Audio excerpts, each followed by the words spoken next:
தித்திக்கும் செந்தமிழ் திக்கட்டும் பரவட்டும் முத்தமிழ் தாய்க்கு முதற்கண்ண வணக்கங்கள். தமிழ் ஒலிம்பியாட் சார்பில் நடத்தும் பேச்சு போட்டி நெகிழி வரமா சாகுமா என்ற தலைப்பில் பேசப் போகிறேன். நெகிழி பொருட்கள் எளிதில் அழிவதில்லை. சராசரியாக ஒரு பாலித்தீன் பேப்பரின் பயன்பாட்டு காலம் 12 முதல் 20 நிமிடங்களே. அவை அழிய 1000 ஆண்டுகளுக்கும் மேலே ஆகும் என்று ஒரு ஆய்வு கூறுகிறது.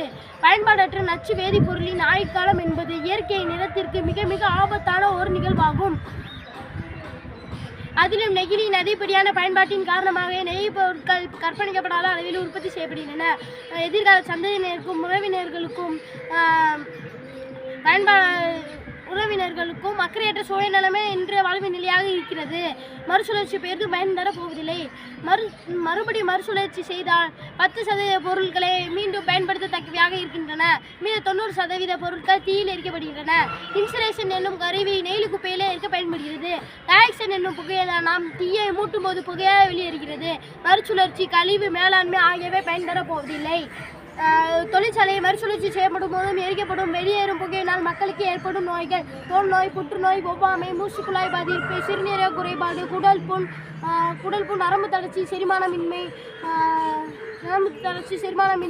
நோய் எதிர்ப்பு சக்தி குறைவு ஆகியவை மக்களுக்கு வருகின்றன. கால்வாயில் பாலிதீன் குப்பைகளை அடைத்துக் கொள்வதால் மழைக்காலங்களில் வெள்ளப்பெருக்கு வர வாய்ப்புள்ளது. அவற்றில் கொசு தங்கி டெங்கு, மலேரியா ஆகிய நோய்கள் வருகின்றன. மனிதர்கள் உண்டு கீழே போடும் நெகிழி குப்பைகளை கால்நடைகள் உண்டு அவற்றின் மூச்சு குழாயில் பாதிக்கப்பட்டு அவை இறந்து விடுகின்றன. இதனால் தரமான துணிப்பைகளை நாம் பயன்படுத்த வேண்டும். நெகிழி குப்பைகளை பயன்படுத்தக்கூடாது. நெகிழி பொருட்களையும் பயன்படுத்தக்கூடாது. பிளாஸ்டிக் பொருட்கள், பிளாஸ்டிக் குடுவைகள் அவை நீரோ உணவோ சாப்பிடக்கூடாது. அவை நெகிழி பொருட்கள் அழிய 1000 ஆண்டுகள் ஆகும். இவற்றை கட்டுப்படுத்தும் முறைகள் ஏற்கனவே அரசாங்கத்தால் வெளியிடப்பட்டுள்ளன.